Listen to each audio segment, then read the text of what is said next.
Okay, so in this video, I'm going to be comparing the all-new Samsung Galaxy S23 to the new Apple iPhone 14. Let's go ahead and jump in.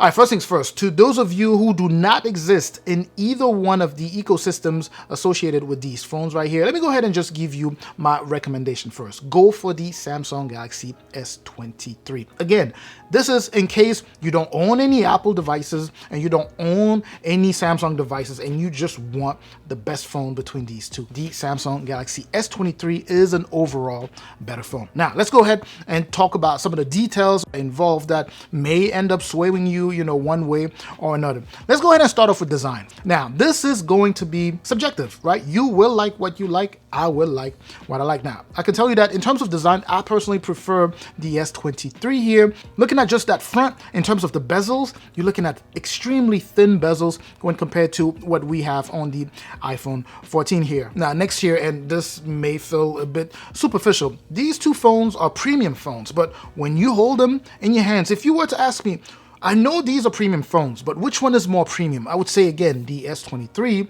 feels and looks a bit more premium than the Apple iPhone 14, simply because of these, glossy sides here, as opposed to the matte, more aluminum feel and look of the iPhone 14. Again, this could be subjective because we are talking design, and still sticking with that design in terms of just the camera modules, I prefer this cleaner look of those three individual lenses as opposed to, what you have here, which is a bit of a bulky camera module there that actually makes the phone wobble if you have it sitting flat on the table. Wobble more. This one would wobble a little bit, but this would definitely wobble more when sitting flat on the table. Again, these are just superficial takes here, and let's talk about some of the physical features that we have on either one of these two phones. Next reason why I say pick the S23 is because on the S23 you have a USB Type-C port, which is more of a standardized port.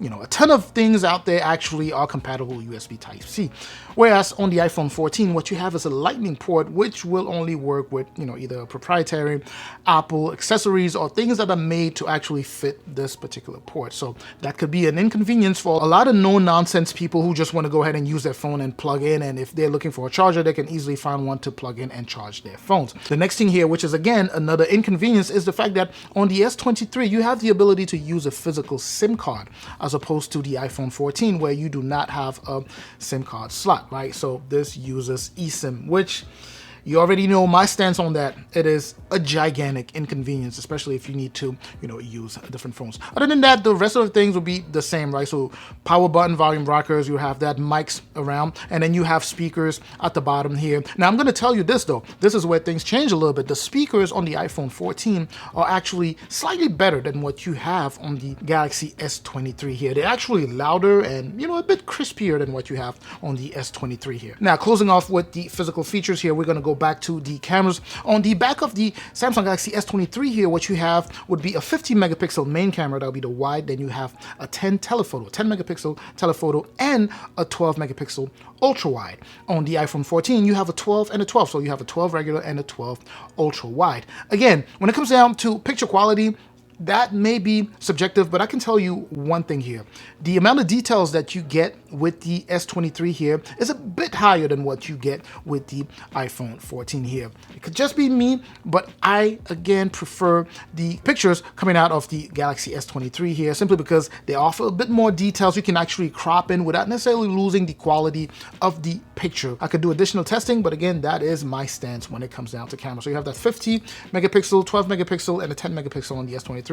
And the 12 and the 12 on the iPhone 14. When it comes down to front-facing camera here, you do have a 12 megapixel on either one of these two. I prefer the selfies coming out of the iPhone 14. Again, personal preference, but I feel like, for social media, it's actually better on the iPhone 14 than it is on the Galaxy S23 here. Again, this is something that could be subjective because some people like their pictures to be processed a certain way. I know people who prefer their pictures to be, oversaturated or saturated a bit more. So these are things to keep in mind. Now, since we are talking selfies camera and we're on the front of these two phones here, let's go ahead and talk about the displays. Both phones do stand at 6.1 inches for the display size, and that's pretty standard, in terms of quote-unquote regular size phone. Both phones also do support or do have OLED displays here. Now, the Samsung Galaxy S23 here does support HDR10+, whereas the Apple iPhone 14 here supports HDR10. Peak brightness on the S23 is at up to 1750 nits,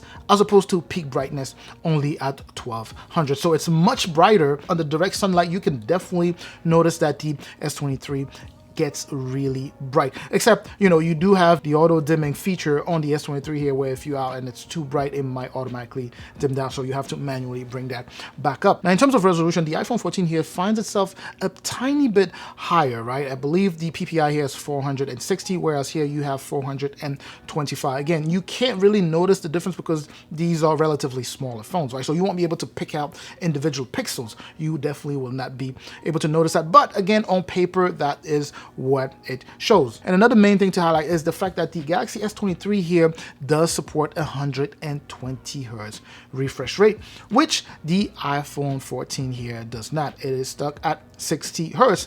And believe me when I tell you this, even though most people won't be buying both phones to compare. So if you buy just the iPhone and you just use it, it'll be just a regular phone, right? But anytime you use a device that supports 120 Hz refresh rate, and you were at that 120 Hz refresh rate, and you suddenly change going from 120 to 60 Hz refresh rate, the user experience is actually not so great. So that is one thing that you need to keep in mind here. 120 Hz, 60 Hz refresh rate. I know this is a key fact. This is crucial for a lot of people. Now, with all that being said, you will see that the S23 here just simply has a better display than the iPhone 14. Hopping on performance here, starting off with the platform, the iPhone 14 here is boasting an Apple A15 Bionic chip, which is a pretty powerful chipset, right? And the S23 here obviously is pushing the Qualcomm's latest flagship with the Snapdragon 8 Gen 2. And that's that same very powerful chipset that you have on the S23 Ultra and the S23 Plus as well. And I should add that the chipset found here is specifically made, tailor-made for this particular phone. Just like the A15, obviously that is Apple Silicon. They make their own chipset. It's also made for their own devices. So these are made to have the device as optimized as possible. Now, when it comes down again to user experience, simply better on the S23 here. And that's beyond just the raw power that is, pushed out by the chipset there. We're talking even just one UI, just how it's customized to work very well on an Android device, and the flexibility that you have with the Samsung Galaxy S23 here, along with the ability to multitask Samsung Dex. When compared to a more restricted usage of this phone here, you'll still be able to do something, you'll still be flexible to do a good chunk of stuff, but not as flexible as you would on the S23 here. On top of that, you have 6 gigs of RAM on the iPhone 14, whereas you have 8 gigs of RAM on the S23 here. And by the way, this is faster storage and faster RAM. And speaking of faster storage, here you have a standard 128 gigs of internal storage, also 128 gigs on the iPhone 14 here. Those are base. But if you were to buy this with Samsung, they'll probably bump you up to 256 gigs for free. At least that's the deal that they've been having for a little. I'm not sure if that's still the case, but that's something to check out. But anyway, so 6 gigs of RAM on the iPhone 14, 8 gigs of RAM on the S23 here. Faster RAM, faster storage. USB Type-C, of course, as I mentioned earlier, as opposed to Lightning in terms of physical features. I haven't had any issues playing games or watching movies or all of that good stuff with the phone. But then again, I personally simply enjoy the user experience more on the S23 here. Let's go ahead and talk battery here. On the iPhone 14, I believe you have a 3,270 milliamp, closer to a 3,300 milliamp here, as opposed to what you have, which is 3,900 on the Samsung Galaxy S23 here, 3,900 milliamp. But even with that, I do find the S23 here lasting a bit less than the iPhone 4, when compared to the iPhone 14 here. So even though it's a slightly larger battery, it seems to last a little less than the iPhone 14 here. Now, when it comes out to fast charge, the S23 here can do fast charge up to 25 watt. This is wired, and I believe the iPhone 14 can do up to 20. When it comes down to wireless charge, they can both do 15, I believe, with the S23 with the Qi and the iPhone 14 with MagSafe. Now, I'm going to stop here and just give you my take again, but there's a ton more things that we can cover here. We just won't have time to do that in this video. Again, my take is if you do not exist, you know, in either one of these ecosystems, go for the S23. Now, if you do own other Apple devices, you know, MacBook, you know, Apple Watch and all that good stuff, it would only make sense for you to go for the iPhone 14, which is, you know, it's a solid phone. It's a good phone.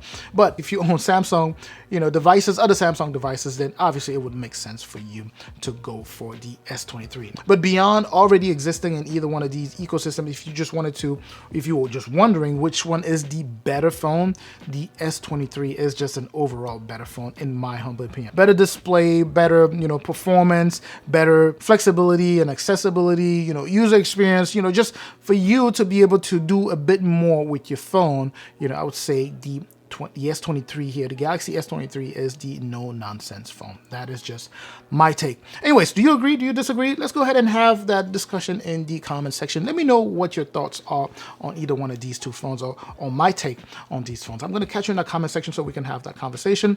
Don't forget, of course, to like this video. Share if you know anyone who'll be interested in picking up either one of these two. Share this video with them. Make sure to like, of course. Subscribe if you haven't done so already. I will catch you in the next video. Up until that next video, of course, as always, stay safe out there.